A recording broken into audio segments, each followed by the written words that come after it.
Friends, গ্যাস্ট্রিকের সমস্যা বা বদহজমের জন্য পেটের মধ্যে গ্যাস জমে যাওয়ার যে সমস্যা, সেই বিষয়টিকে হালকাভাবে নিলেও কখনো কেমনও আমাদের শারীরিক কষ্টের সাথে সাথে এমন বেশ কিছু অস্বস্তিকর এবং আপত্তিকর পরিস্থিতির সম্মুখীন আমাদের করে তোলে, সেটা কিন্তু নতুন করে বলার অপেক্ষা রাখে না। আমাদের পেটের মধ্যে গ্যাস জমা হওয়ার সাথে সাথেই পেট ফুলে যায়, আমাদের পেটের মধ্যে ব্যথা হয়, ঘন ঘন ঢেঁকুর আসতে থাকে, আমাদের অনিচ্ছাকৃতভাবে বা আমাদের অজান্তে শরীরের থেকে যখন গ্যাস নির্গত হয়ে যায়, তখন যে পরিস্থিতির সম্মুখীন আমরা হই, সেই রকম পরিস্থিতি প্রায় প্রত্যেকটি মানুষের জীবনে কখনো না কখনো এসেছে।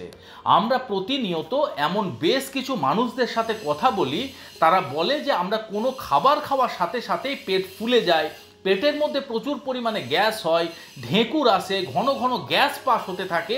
এই রকম পরিস্থিতির সম্মুখীন আমরা কিন্তু প্রতিদিন হচ্ছি।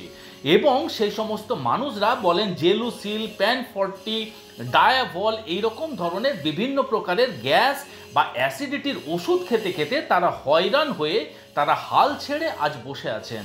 আমরা তাদের সবসময়তেই বলি যে ওই সমস্ত মেডিসিনগুলি আপনাকে তাৎক্ষণিক উপকারিতা হয়তো দেয়, কিন্তু আপনার এই সমস্যার পার্মানেন্ট সলিউশন কিন্তু কোনো দিনই দিতে পারে না। এবং সেই সমস্ত মেডিসিনগুলি যখন আপনি লং টার্মে ব্যবহার করেন, তার থেকে যে সাইড এফেক্ট আপনি পাবেন, সেটা তো আপনার উপরই পাওনা। নমস্কার, আমি কৃষ্ণার্জুন মুখার্জি, আর আপনারা দেখছেন আপনাদের ইউটিউব চ্যানেল হেলথ প্রিপশন।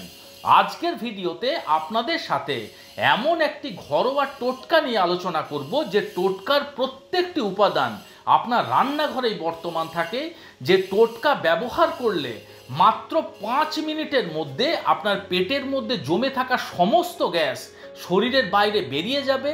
আপনার গ্যাস্ট্রিকের সমস্যা সংক্রান্ত যে সমস্ত শারীরিক সমস্যাগুলি হচ্ছিল, প্রত্যেকটি সমস্যার থেকে আপনি তাৎক্ষণিকভাবে মুক্তি পেতে পারবেন। এবং বেশ কিছুদিন ব্যবহার করলে আপনার হজম ক্ষমতা বৃদ্ধি পাওয়ার সাথে সাথে গ্যাস বা অ্যাসিডিটির যে সমস্যা, সেই সমস্যা আপনার জীবনের থেকে সমূলে বিনাশ হবে।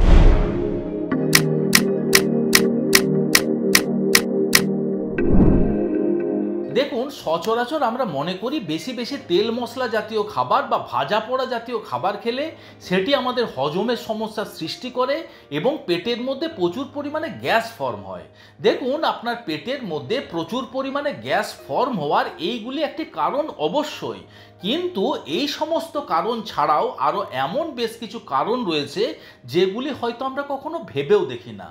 তার মধ্যে সর্বপ্রথম হলো, আমরা আমাদের অজান্তে প্রতিনিয়ত প্রচুর পরিমাণে হাওয়া খেয়ে ফেলছি। হাওয়া খেয়ে ফেলছি বলতে আমরা মনে করুন যখন খুব দ্রুততার সহিত খাবার খাই, বা মনে করুন আমরা ঢকঢক করে অনেকটা জল খেয়ে ফেললাম। এছাড়া মনে করুন আমরা কথা বলতে বলতে যখন খাবার খাচ্ছি, স্ট্র দিয়ে যখন টেনে কোনো আমরা পানীয় খাচ্ছি, এছাড়া যখন আমরা কার্বোনেটেড ড্রিঙ্কস বা কোলা ড্রিঙ্কস খাচ্ছি, এই প্রত্যেকটি পরিস্থিতিতে আমাদের অজান্তে পেটের মধ্যে প্রচুর পরিমাণে হাওয়া প্রবেশ করে এবং সেই হাওয়া কিন্তু আমাদের পেটের মধ্যে গ্যাসের সমস্যা সৃষ্টি করতে পারে। এছাড়া এমন বেশ কিছু খাবার রয়েছে যে খাবারগুলি আমাদের স্টোমাকের মধ্যে সহজে ব্রেকডাউন হয় না। সেই খাবারগুলি যখন স্টোমাকের মধ্যে ব্রেকডাউন না হয়ে আমাদের লার্জ ইন্টেস্টাইনের মধ্যে চলে যায়, তখন আমাদের লার্জ ইন্টেস্টাইনের মধ্যে যে সমস্ত উপকারী ব্যাকটেরিয়াগুলি রয়েছে, সেই সমস্ত উপকারী ব্যাকটেরিয়াগুলি সেই খাবারগুলিকে ভেঙে ফেলে এবং তার ফলে পেটের মধ্যে হাইড্রোজেন, মিথেন এবং কার্বন ডাইঅক্সাইডের মতো বেশ কিছু গ্যাস তৈরি হয়, যেগুলি আমাদের পেট ফাঁপা বা ব্লটিংয়ের মতো সমস্যার সৃষ্টি করতে পারে। সেই সমস্ত খাবার হলো সমস্ত প্রকারের ক্রুসিফেরাস ভেজিটেবল, অর্থাৎ আপনার ফুলকপি, বাঁধাকপি, ব্রকোলি, এই সমস্ত খাবারগুলি সহজে কিন্তু আমাদের স্টোমাকের মধ্যে ব্রেকডাউন হয় না। এছাড়া যে সমস্ত খাবারের মধ্যে প্রচুর পরিমাণে সালফার কন্টেন্ট রয়েছে, যেমন মনে করুন সেটা আপনার কাঁচা পেঁয়াজ হতে পারে, কাঁচা রসুন হতে পারে, এই সমস্ত খাবারগুলি সহজেই আমাদের পেটের মধ্যে গ্যাস ফর্ম করতে পারে। এবং অতিরিক্ত তেল জাতীয় খাবার বা চর্বি জাতীয় খাবারও কিন্তু আমাদের পেটের মধ্যে গ্যাস ফর্ম করার অন্যতম কারণ হতে পারে। এবং এমন বেশ কিছু মেডিসিন রয়েছে, সেই মেডিসিনের সাইড এফেক্টের জন্যেও আমাদের পেটের মধ্যে প্রচুর পরিমাণে গ্যাস জন্মায় এবং ব্লটিং বা পেট ফাঁপার মতন সমস্যার সৃষ্টি হয়। এছাড়া যাদের হজম ক্ষমতা দুর্বল, যারা দীর্ঘদিন ধরে কোষ্ঠকাঠিন্যের সমস্যায় ভুগছেন, যারা সহজে মল ত্যাগ করতে পারেন না, সহজে মল পরিষ্কার হয় না, তাদের মধ্যেও কিন্তু পেটে প্রচুর পরিমাণে গ্যাস ফর্ম হতে দেখতে পাওয়া যায়।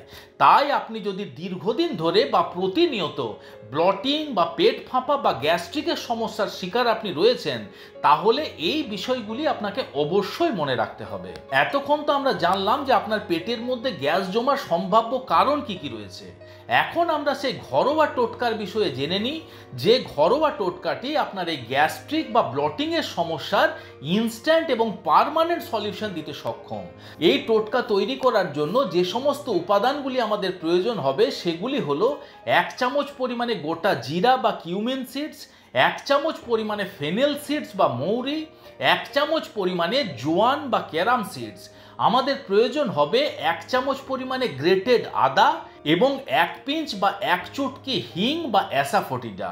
দেখুন, এর মধ্যে আমরা যে গোটা জিরা ব্যবহার করছি, জিরার মধ্যে থাইমল নামক বিশেষ এক ধরনের মেডিসিনাল কম্পাউন্ড থাকে, যে থাইমল আমাদের পেটের মধ্যে জমে থাকা গ্যাসকে সহজেই আমাদের শরীরের বাইরে বের করে দিতে পারে এবং আমাদের ডাইজেস্টিভ সিস্টেমের সেই সমস্ত ডাইজেস্টিভ জুস এবং এনজাইমকে রিলিজ করতে শুরু করে, যেগুলি সহজেই আমাদের পেটের মধ্যে জমে থাকা খাবারগুলিকে হজম করে দেয়। এর মধ্যে আমরা যে মৌরি বা ফেনেল সিডস ব্যবহার করছি, তার মধ্যে থাকা এসেন্সিয়াল অয়েল এবং ফ্ল্যাভোনয়েড, সেটিও আমাদের পেটের মধ্যে কার্মিনেটিভ এফেক্ট দিতে সক্ষম এবং পেটের মধ্যে জমে থাকা গ্যাসকে সহজেই আমাদের শরীরের বাইরে বের করে দিতে পারে।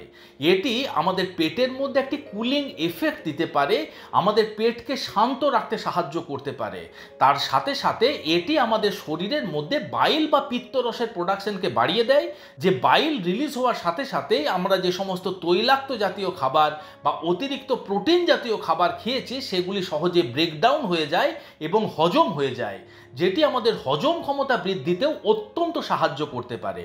এর মধ্যে আমরা ব্যবহার করেছি 1 চামচ পরিমাণে জোয়ান বা ক্যারাম সিডস। এই জোয়ান বা ক্যারাম সিডসের মধ্যেও রয়েছে প্রচুর পরিমাণে হাই কোয়ালিটির অ্যান্টিঅক্সিডেন্ট এবং এর মধ্যেও থাইমল নামক বিশেষ এক ধরনের মেডিসিনাল কম্পাউন্ড রয়েছে, যেটি আমাদের ডাইজেস্টিভ সিস্টেমের ডাইজেস্টিভ জুস এবং এনজাইমের সিক্রেশনকে বাড়িয়ে পেটের মধ্যে জমে থাকা খাবারগুলিকে সহজে হজম করে দেয়। এই জোয়ানের মধ্যে রয়েছে প্রচুর পরিমাণে কার্মিনেটিভ প্রপার্টি এবং অ্যান্টিস্প্যাজমোটিক প্রপার্টি। কার্মিনেটিভ প্রপার্টি পেটের মধ্যে জমে থাকা গ্যাস যেমন সহজে শরীরের বাইরে রিলিজ করে দেয়, ঠিক একইভাবে অ্যান্টিস্প্যাজমোটিক প্রপার্টি আমাদের গ্যাসের কারণে পেটের মধ্যে যদি ব্যথা বেদনা হচ্ছে, সে ব্যথা বেদনাকে কম করতে সাহায্য করতে পারে। শুধু তাই নয়, এই জোয়ান আমাদের ডাইজেস্টিভ সিস্টেমের পেরিস্টালিসিস মুভমেন্টকে ইমপ্রুভ করে, অর্থাৎ আমাদের ডাইজেস্টিভ সিস্টেমের যে সমস্ত মাসেলগুলি রয়েছে সেগুলি সংকুচিত এবং প্রসারিত হয়ে আমাদের পেটের মধ্যে জমে থাকা খাবারগুলিকে সহজে ডাইজেস্টিভ ট্র্যাক জুড়ে মুভ করে এবং সেগুলিকে হজম করে মলের মাধ্যমে শরীরের বাইরে বের করে দিতে সাহায্য করতে পারে। এবং এর মধ্যে আমরা যে আদা ব্যবহার করেছি, আদার মধ্যেও জিঞ্জারল নামক বিশেষ এক ধরনের কম্পাউন্ড রয়েছে, যে জিঞ্জারলও কিন্তু আমাদের ডাইজেস্টিভ জুস এবং এনজাইমের সিক্রেশনকে বাড়িয়ে আমাদের হজম ক্ষমতা বৃদ্ধি করতে সাহায্য করতে পারে। যে জিঞ্জারল আমাদের ডাইজেস্টিভ সিস্টেমের মধ্যে একটি ল্যাক্সেটিভ এফেক্ট দিতে সক্ষম এবং আমাদের কোষ্ঠকাঠিন্যের সমস্যার থেকে আমাদের দূরে রাখতে সাহায্য করতে পারে। এবং এই জিঞ্জারলও কিন্তু আমাদের ডাইজেস্টিভ সিস্টেমের মধ্যে অ্যান্টিস্প্যাজমোটিক এফেক্ট দিয়ে আমাদের পেটের ব্যথা বা পেটের অস্বস্তি ভাবকে কম করতে সাহায্য করতে পারে। তো চলুন এখন আমরা জেনে নিই সেই পানীয় তৈরি করব কিভাবে। সর্বপ্রথম আমরা প্যানের মধ্যে 1.5 গ্লাস পরিমাণে জল নিয়ে নেব। তারপর ধীরে ধীরে তার মধ্যে আমরা দিয়ে দেবো 1 চামচ পরিমাণে গোটা জিরা, 1 চামচ পরিমাণে আপনার মৌরি, 1 চামচ পরিমাণে জোয়ান, 1 চামচ পরিমাণে গ্রেটেড আদা। এখন এই চারটির মিশ্রণকে জল সহ আমরা 3 থেকে 4 মিনিট খুব ভালোভাবে ফুটিয়ে নেব। 3 থেকে 4 মিনিট ফুটে যাওয়ার পরে গ্যাসের ফ্লেমটিকে বন্ধ করে সেটিকে হালকা ঠান্ডা হতে দেবো। সেটি যখন কুসুম কুসুম গরম অবস্থায় থাকবে, সেই মিশ্রণটিকে ছেঁকে নিয়ে 1 চুটকি বা 1 চা চামচের 4 ভাগের 1 ভাগ হিঙের পাউডার দিয়ে চামচের মাধ্যমে মিশ্রণটিকে খুব ভালোভাবে নাড়িয়ে নাড়িয়ে মিশিয়ে নেব। তারপর কুসুম কুসুম গরম অবস্থাতে যদি ধীরে ধীরে আপনি পান করতে পারেন, আপনার পেটের মধ্যে জমে থাকা গ্যাস আপনি দেখবেন 5 মিনিটের মধ্যে রিলিজ হতে শুরু করবে এবং আপনার পেট ফাঁপা, তারপর পেটের মধ্যে অস্বস্তি ভাব, আপনার ব্লটিং, ঢেঁকুরের মতন সমস্যা, সেই সমস্ত প্রকার সমস্যা থেকে আপনি ধীরে ধীরে মুক্তি পেতে পারবেন। এবং এই পানীয়টি খাওয়ার সবথেকে সঠিক সময় হলো আপনার যখনই এরকম ধরনের গ্যাস্ট্রিকের সমস্যা হবে আপনি সেই মুহূর্তে খেতে পারেন। কিন্তু যদি প্রায়শই আপনি এই সমস্যার শিকার বা যদি আপনি মনে করছেন আপনার হজম ক্ষমতা দুর্বল, সেক্ষেত্রে দুপুরবেলা ভাত খাওয়ার আধ ঘন্টা পরে একবার খান এবং রাত্রিবেলা ডিনারের আধ ঘন্টা পরে একবার খান। অর্থাৎ সারাদিনে খাবার খাওয়ার পরে মোট 2 বার আপনি এই পানীয়টি পান করবেন। আপনি একটানা 1 মাস ব্যবহার করে 1 সপ্তাহ থেকে 10 দিনের একটা গ্যাপ দেবেন, তারপর আপনি আবার একটানা 1 মাস ব্যবহার করতে পারেন। তবে আপনি যখন একটানা 1 মাস ব্যবহার করবেন দেখবেন আপনার হজম ক্ষমতার এতটা উন্নতি হয়ে গেছে, হয়তোবা এই পানীয় দ্বিতীয়বার পান করার আপনার তেমন একটা প্রয়োজনই হবে না। আশা করি আজকের এই ভিডিওটি আপনাদের ভালো লেগেছে, ইনফরমেটিভ লেগেছে। যদি ভালো লেগে থাকে বন্ধুরা, তাহলে অবশ্যই ভিডিওটিকে লাইক করবেন। এখনো পর্যন্ত যদি আমাদের হেলথক্রিপশন ইউটিউব চ্যানেল আপনারা সাবস্ক্রাইব না করে থাকেন, তাহলে অবশ্যই চ্যানেলটিকে সাবস্ক্রাইব করে পাশে থাকার অনুরোধ রইল। খুব শীঘ্রই দেখা হচ্ছে এরকম ধরনেরই আরও একটি ইনফরমেটিভ এবং ইন্টারেস্টিং ভিডিওর সাথে।